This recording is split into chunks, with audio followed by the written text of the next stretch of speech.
Hey guys, and welcome back to the Not So Sad podcast. Welcome home. So this is episode 7, and before I even say the topic, YouTube, we do not condone the use or sale or abuse of any substance, legal or illegal. We do not. Which is this podcast theme, drugs. For the record, we apologize for any noisy neighbors or the cats and dogs or the children of ours. As always, man, we don't have a studio like a lot of people. We record this in our bedroom because it's where we're comfortable. Bedroom, living room. Living room. Yes. Yeah, it's where we're comfortable. Yeah. So yeah, drugs. Unfortunately, as a young adult and teenager, I dwindled a little too much into it myself. Not so much. I mean, I did dabble a little bit, but nothing like crazy for the most part.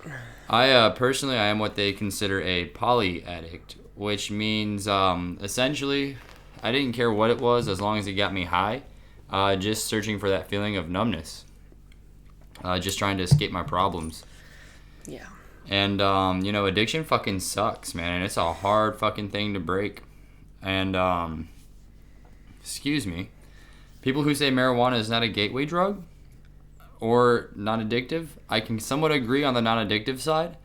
But I will say you can't have a dependency on marijuana. Personally, I smoked pot from the age of 15 all the way up till I was about 24. You were a stoner. I was a big stoner, man. Shaggy hair, drug rugs, all He that had a kind man of stuff. bun. Yeah, had the whole man bun going on, a lot of raves, He looked like Jesus.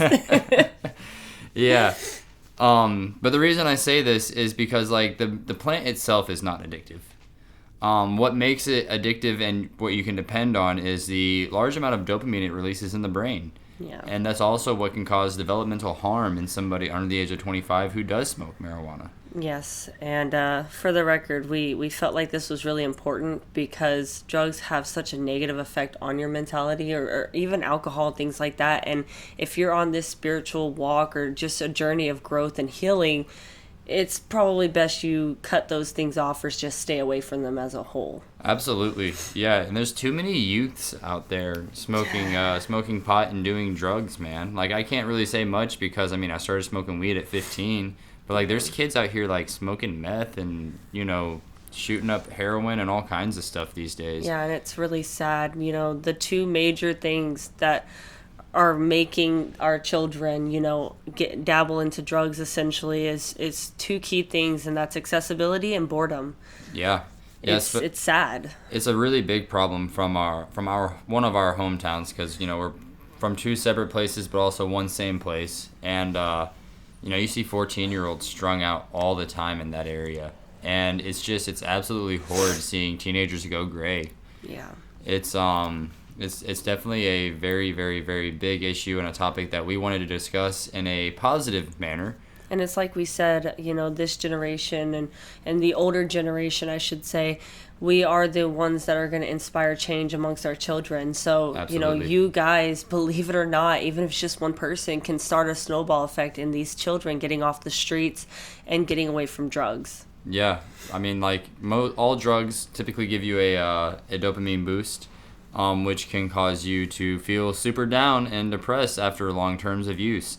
On top of that, other drugs like stimulants, which if you don't know what that is, like MDMA, Adderall, methamphetamines, those kinds of things, it's a very high serotonin release, which in turn, again, can cause you to go into a very severe depression after use. Use at that. Yeah, and did you know that you could come from a line of people that are just, they don't have an addictive personality, right? But if you're not in the right mental state, you are more likely to become addicted to a substance than any other time. Oh yeah, no, that's absolutely right. That is absolutely right. The whole reason that I became a poly addict was depression. Yeah. Me being a very upset individual and not being in the right mindset when I dabbled with marijuana led to other things. And they also say, amongst the military, I can't speak on civilian side, but we get, classes on this a lot. But the number one reason why people go and actually commit suicide amongst adults is because of alcohol or drugs in their system when they make the decision to go through with it. You can look at the celebrities. Juice WRLD, oxycodone overdose. Mac Miller, fentanyl and alcohol combined overdose. and the list goes on with celebrities. I mean, you see it all the time, and the Mac Miller thing and the fentanyl leads me to a whole nother point here. These quote unquote designer drugs that are in the streets that these kids love, being the fake Xanax bars, the fake oxycodones, the fake Klonopins, ecstasy. Like, these designer drugs are very, very, very fucking dangerous. Yeah, the synthetics, yeah. Like, you think that you're gonna pop it and have, such a fucking great time, but, 99% of that shit is shipped from China or sent over the border from Mexico, and they're not real medication. Yeah. It's mostly just a very large amount of fentanyl. And a fun fact about fentanyl is that it is a horse painkiller. They only prescribe it to those who are quite literally in hospice and on their deathbed to ease pain while they go. So if you think about that, it only takes a microgram to overdose. Mm-hmm. If you don't know what a microgram is, it's a 1,000th of a gram. It is, not a gram, a 1,000th of a milligram. Yeah.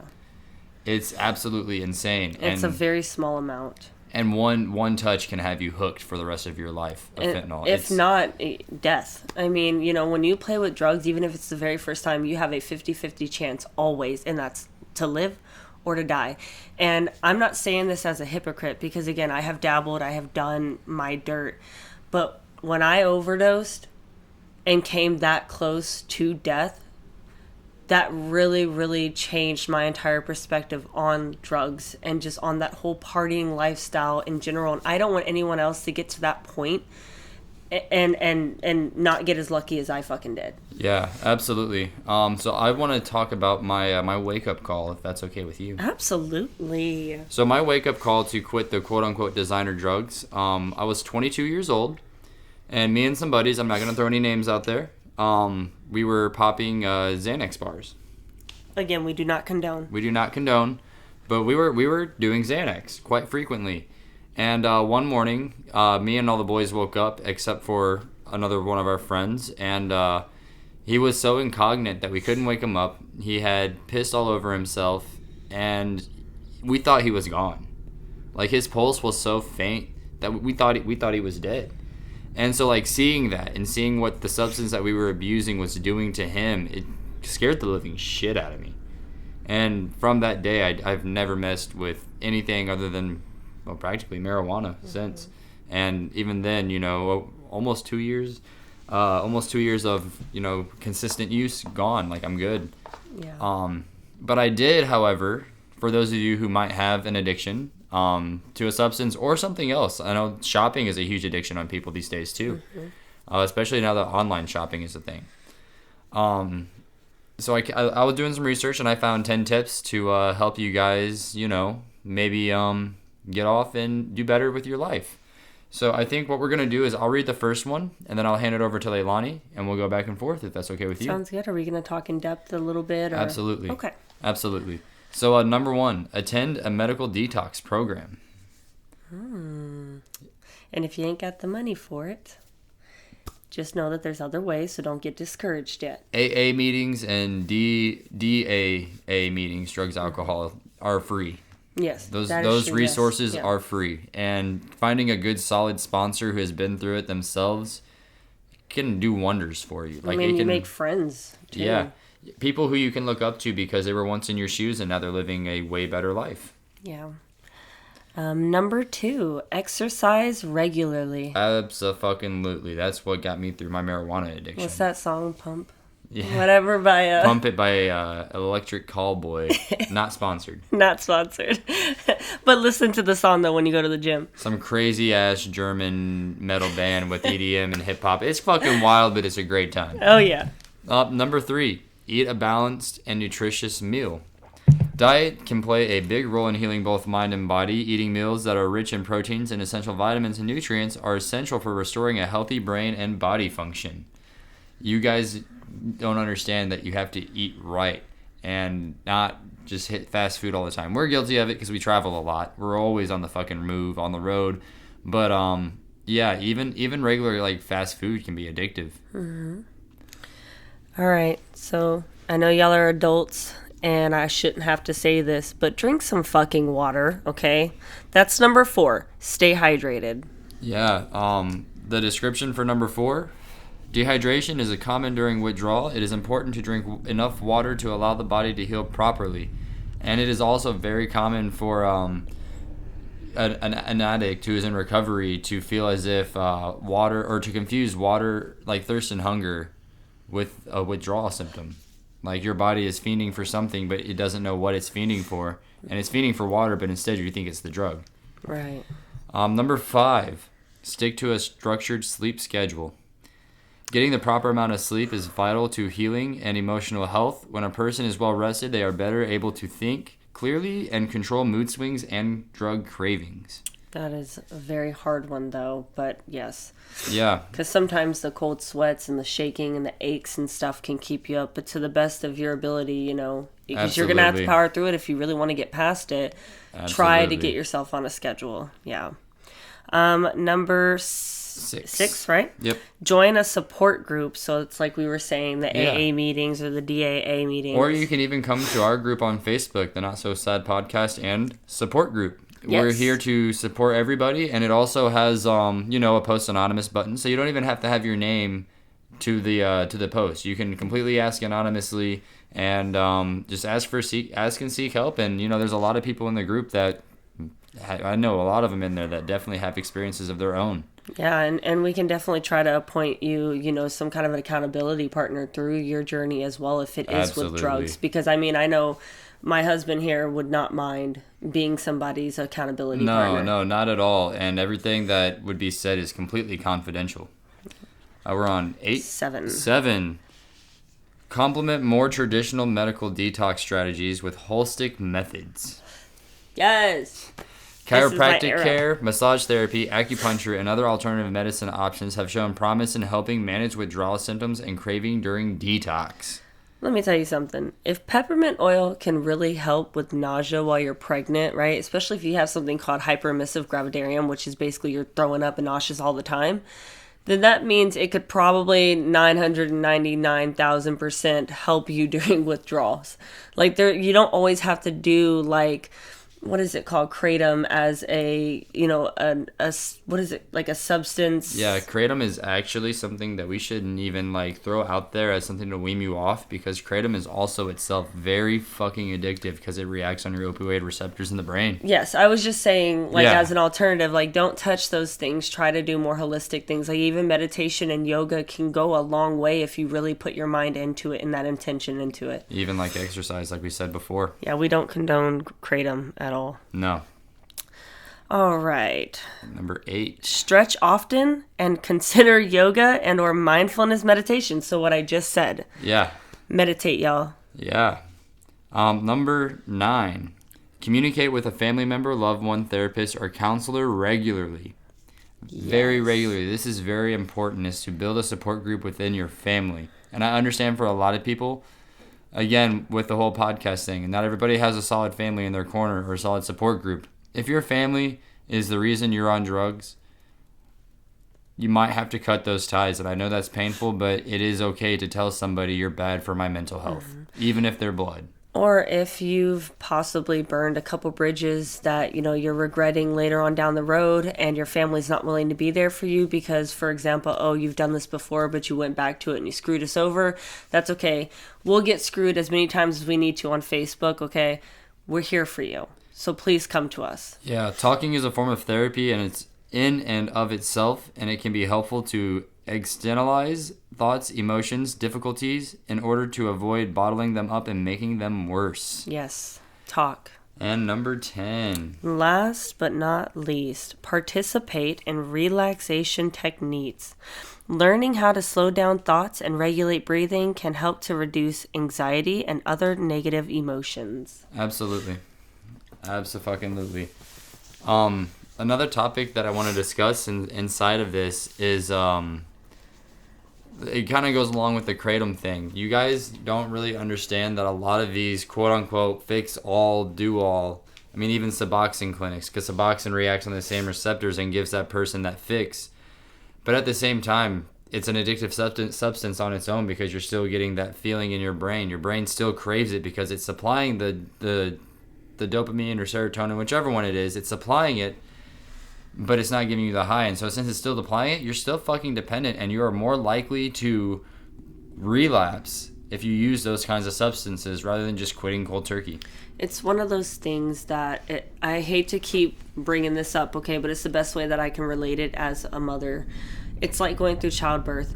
You literally have no choice. It sucks, it hurts, but you have to go through it, right? Because there's no way to stop it. So these withdrawals and things like that, you're going to have to go through it to get to the other side. Using alternatives isn't going to do it. You have to just go through it. It's going to suck. It's going to hurt. You're going to feel alone. You're going to cry. You're going to want to go backwards. But I promise you, one, from our experiences, but from seeing family members that have come out of it for months, years, whatever. That was my next topic. Yep, they are much better without it. Yeah. Yeah, another story that I kind of lived through. I wasn't the addict in this situation here. There was a guy that I knew, and that I know, and his mom and stepdad had become very fucking dependent on methamphetamines. And it turns out that I ended up having to let this guy live with me for quite a while. Not throwing names out again.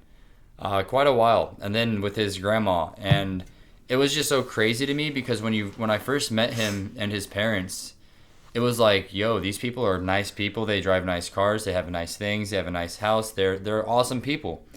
And they slipped up one time, guys. They slipped up one time with methamphetamines, and it quite literally broke that family for 4 to 5 fucking years. Yeah. 4 to 5 fucking years. I watched one of my good friends struggle with parental issues, and even nowadays with him being older, it's like you still see the I don't trust people. You still see all of those things because it traumatized him. Mm-hmm. It traumatized him and his siblings, and it just takes that one fucking inhaler, that one fucking needle poke, guys, and next thing you know, you're down the fucking rabbit hole. Literally. And we're not trying to sit here and just make it look like it's one thing or the other, anything like that. Like, there's so many things that come from doing drugs. Like, it's not just death or ruining family. Your brain will permanently be damaged. Yep. Your vision can permanently be damaged. Your skin can permanently be damaged. I mean, it's just the entire you will crumble from the inside out, all because you wanted to go and party one time. It's crazy that you bring that up because my psychiatrist actually thinks that my schizophrenia may have evolved from drug use at a young age. Actually, I was reading up on stuff about schizophrenia, and I kind of rolled into that same topic, and they said that if you had it as a child, right, or just hereditary, right, mm-hmm. and you may not have had major signs or anything like that, and you started doing drugs, it can cause your schizophrenia to basically just skyrocket. Like, it just is way worse and way harder and way bigger than what it would have been or could have been. So, like we said, having any kind of mental, I mean, hell, we could even just say if you're the absolute perfect person that doesn't have any mental issues and your life is just perfect, okay, whatever. Whether you're perfect or not, which we're all not, you doing drugs can make everything 10 times worse. Yeah. Literally. Yeah. Another topic that I want to discuss in this episode, alcohol. Fucking alcohol. Now, mind you, me and Leilani are sober now. Yeah. On November 28th, I went sober. Yep. For me, it was December 2nd. Yep. Or somewhere around there, around that time. And because alcohol is a fickle bitch. And this is just my opinion, but I would rather have a pothead driving than an alcoholic. Yeah, I mean, they both. I wouldn't like either. But... No, neither. But like, fuck, man, alcohol has led to so many problems in my life, in my marriage, and times before my marriage. Even I've been put in situations to drive intoxicated. I used to be a bartender and a DJ at a local bar, and that. Just seeing the amount of people who do get in car wrecks or the amount of fights that break out. Like, alcohol is such an unpredictable substance. Yeah. You never know if you're going to have a good time or a horror story with alcohol. Right. So let's spit some statistics real quick. So it's actually okay if you have up to 2 glasses of alcohol. Not liquor. One time, nope, any alcohol. Okay. One time a week. Okay? Now, 1 bottle of beer, that is one alcoholic drink. One shot of liquor is one alcoholic drink. One, I think it's like 1/3 of a quarter of wine in a glass. That is considered one glass of liquor, or not liquor, but alcohol. Wine. All those count as one drink. So you have 2 shots or 2 beers or 2 little glasses of wine, right? That's your 2 drinks for the week. If you go over that, you are actually more likely to become dependent on alcohol. Now, I'm not saying that if you don't go over that and you're doing it the right way that you can't become dependent. No, I'm not saying that at all, because your mental state, inside and outside stressors, all that can play a role in you becoming dependent on things. But they do say that you are more likely to become dependent if you are drinking more than that allotted amount. Absolutely. Because they're not going to tell you, don't drink. I mean, you're a grown adult. You know what I mean? Yeah. I don't drink, and the only reason why is because it was causing so much friction in our marriage. It fucked with me mentally. And I just knew that it was no longer my thing. But if you're going to drink, please be responsible. Don't drink and drive. Yeah, you have no excuse to drive drunk. Uber, Lyft, we taxis. Have so many things. There's so many resources nowadays that our parents didn't have. Yeah. That it makes drinking and driving so much more preventable. You know, how hard is it to pay an Uber driver $8 if you've already spent over $100 on alcohol in the night? Exactly. Like, just be smart. You know what I mean? Like, instead of buying that last extra drink with your last $8, maybe be like, yo, bro, I should probably call an Uber. Yeah, you maybe know what I mean? shouldn't drive home because, there's a lot of horror stories out there for drinking and driving, guys. A lot of death. I personally know friends who have been involved in drunk driving car accidents where they weren't even the one who was drunk and have gotten severely injured. One broke an ankle, one broke a femur, like... It is a very severe problem. Yes, and it's 2023, man. Like, you would think that a lot of these things would be kind of over with how much we've seen all these horror stories, but obviously we're not. And obviously we have to sit here and explain these things to you. Don't do drugs. Don't drink and drive. If you're going to drink responsibly. If you're going to smoke pot, smoke responsibly. Yeah, if you're going to take any prescription medications, take them responsibly and as your doctor prescribes it. Like, these are not rocket science things. If you're going through something mentally, like a breakup or whatever, you probably shouldn't drink.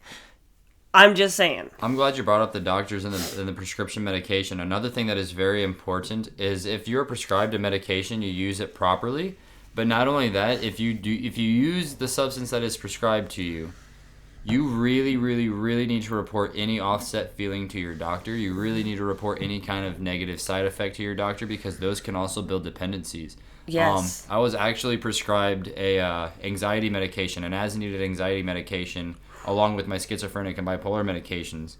And it was a non-benzodiazepine, which means it's not like Xanax, it's not like Klonopin, because I was up front with my psychiatrist and like, yo, I can't take these because I was once addicted to them.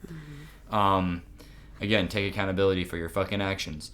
But he prescribed me this anxiety medication, and it said take 1 to 2 capsules a day as needed. Well, I only took half. I took half of one of these anxiety meds.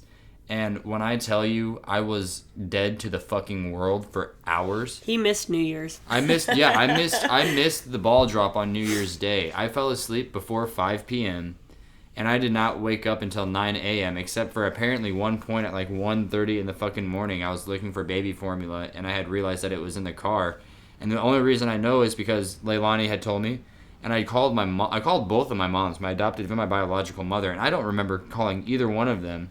And my biological mom said that while I was on the phone with her looking for this baby formula, knowing that it was in the car, I made 5 trips to the van just to get this formula. I went out twice without the keys, couldn't get in. I went out once and I grabbed another bag that wasn't the formula. It was a fucking t-shirt. Yeah, and you yelled at me in the process. Yeah, I yelled at my wife in the process. Like, I was so fucking delusional. And a lot of it I feel like was how tired I was because we had just made the drive home from Minnesota. Yeah. But... yeah, guys, if you have any kind of side effects like that from any medication, you need to tell your doctor immediately and stop taking that medication. I immediately, the next morning, gave them to Leilani. I said, take these. I can't have them near me. Yeah, and I want to make this clear, too, that a side effect is not, oh, it's not working, I need to take more. No. Because that's how you get addicted. Okay, say it with me. That's how you get addicted, okay? Take it as it's prescribed, okay? And if anything changes, don't just go pop 2 of them. No. Go talk to your doctor. Because there could be something more severe. Yeah, Sorry. typically 9 times out of 10, he's going to take that medication away and give you something else. Yes. But if there's something like crazy going on, they're probably going to look at you like, just let it work its magic, because if you're going into a medication, like let's say you fuck up your back, right? And you're like, okay, I got to take these lure tabs or whatever, right? Yeah, it's going to give you a little fuzzy feeling. You're going to be like, right? But if it stops giving you that fuzzy feeling, that doesn't mean it's not still working and taking the pain away. I think a lot of the time you just lose sight and you think, oh, it's not working because I don't feel the same as I did the first time. But that's how it is with any drugs, and that's why people chase it. You never get that first high again. So they want that first high, so they chase it. They do more and more and more and more. And they're like, fuck, I'm still not reaching it. And they do more and more and more. And the next thing you know, you're living on a box on Skid Row. Or dead. On Skid Row, though. Yeah. Yeah, drug dependency is crazy. And also, like, people are always talking about, oh, you can tell that's a druggie out there. First off, kill that fucking stereotype. Yeah, because stop. me being a small guy naturally, people always looked at me like that, even when I was sober, even now that I'm sober. And it's like, no, I'm not a druggie. I don't do drugs, but just because I'm small, come on now. Because personally, I've worked at a lot of gas stations in my life, guys. I've worked at truck stops, I've worked at regular gas stations, corner stores. I will tell you right now, from working midnight shifts on these kinds of jobs, there are people who look like they have their whole life absolutely fucking together who are suffering from addiction as well. I was actually one of those. Yeah, there's very private people who you wouldn't even be able to look at and tell, like, oh shit, like this person's on fucking drugs. Yeah, like when me and you first started hanging out again, that was one of the reasons why you said you liked me, is because I had my shit together. I had no kids, I had my life together. Yeah. And secretly, before he knew, I was doing drugs because I was very depressed. I had a suicide attempt, and that's what kind of led me down that rabbit hole of just trying to numb all my problems because my sexual assault didn't go the way that I had hoped it would in court. And you really never know. And if you do know somebody that's on drugs, I'm not saying condone the behavior. I'm not saying that at all. Sometimes you got to give the cold shoulder and be like, look, I love you, bro, but I'm gonna have to catch you on the other side. But that doesn't mean you turn your back on them. Don't talk down on them. Don't turn your back on them, because believe it or not, they really could be trying this time. But how would you know? Be that support system every time, unless it's affecting your mental health directly. Yes. Always put yourself first. Yes. Always put yourself first. But if you have a little bit of water in your cup to pour into somebody who you care about that is struggling with addiction, if they ask for help them. Yeah, I'm not saying give them money. If they're a thief and they're going to steal from you for their fix, if they're asking for money, don't do any of that. But hell, man, if they're fucking saying, hey, I'm hungry, buy them a fucking McChicken, bro. It's $1. Yeah, like, just be there, or just talk. Like, believe it or not, before I actually got on drugs, which y'all would probably be like, well, then why the fuck did you do them in the first place? You're right, but leave me the fuck alone, all right? I made my mistakes. But I went down in San Antonio, Texas. I was in high school, and I was doing a volunteer project for my church. And long story short, we went to one of those like little food banks, and we had a whole bunch of like homeless people that would come in and eat. We'd feed them. And I finally sat down with this guy who was the only person sitting by himself. And it was while I was sitting on break, and I asked him, I said, why did you become homeless? And he said, well, I got addicted to drugs. And I asked him why he got addicted to drugs. And I'm not going to give him his story because that's his story to tell, okay? I don't do that. But his story broke me. It was one of the saddest things, and the fact that that's how he ended his days broke my heart. Like, you have no idea what people go through that lead them down that path.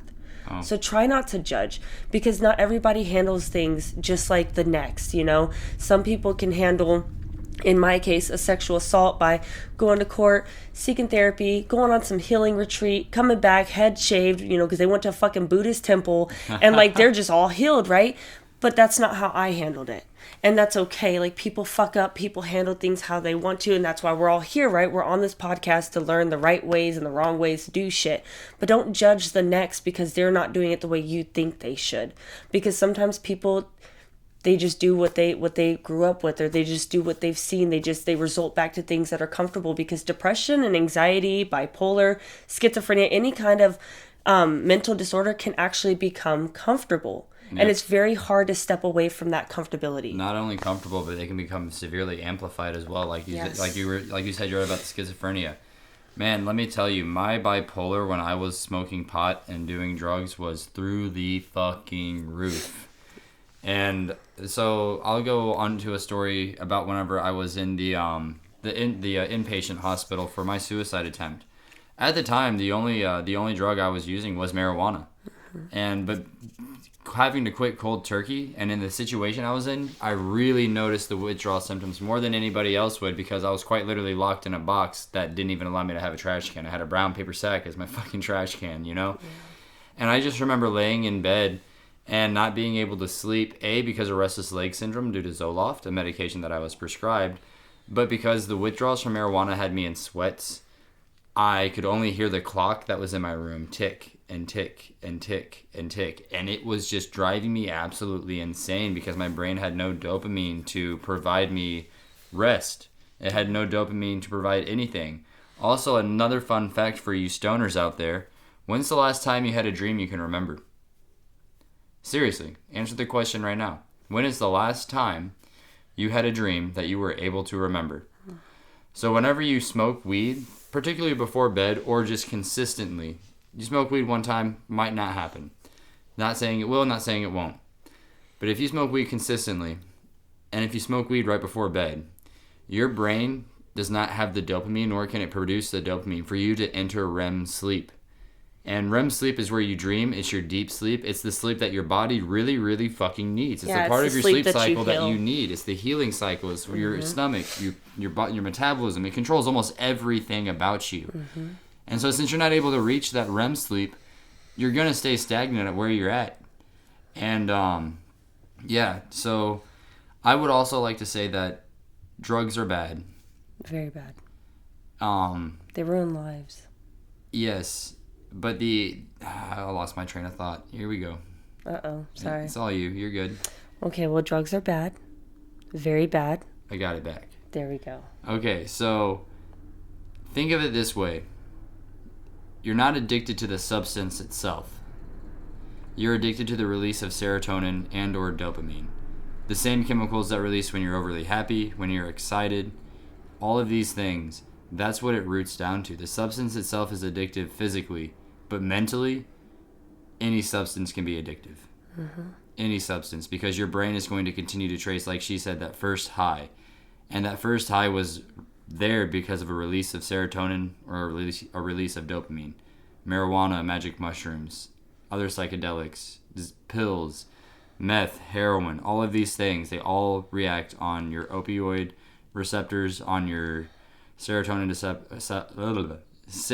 receptors and dopamine receptors. Yep. Sorry, this is a hard topic for me to talk about because it's like facing a lot of demons that I have overcome since. We're doing shadow work still. Always doing shadow work. It's very important to do shadow work, guys. But I think we're gonna wrap this episode up here. Yeah. Much love, guys. We hope you guys enjoyed, and we hope to see you next week. If you're on YouTube, what's up? And don't forget that we have our link tree posted on the podcast. And if you guys need somebody, we do have the link to the Facebook group of the support. Yes, please join us in the group. Even if you don't want to say anything and you just need some daily motivation, that's what we're here for. We want everybody to continue to push forward in their healing journey. Absolutely. Stay strong, guys. You're not alone. Much love.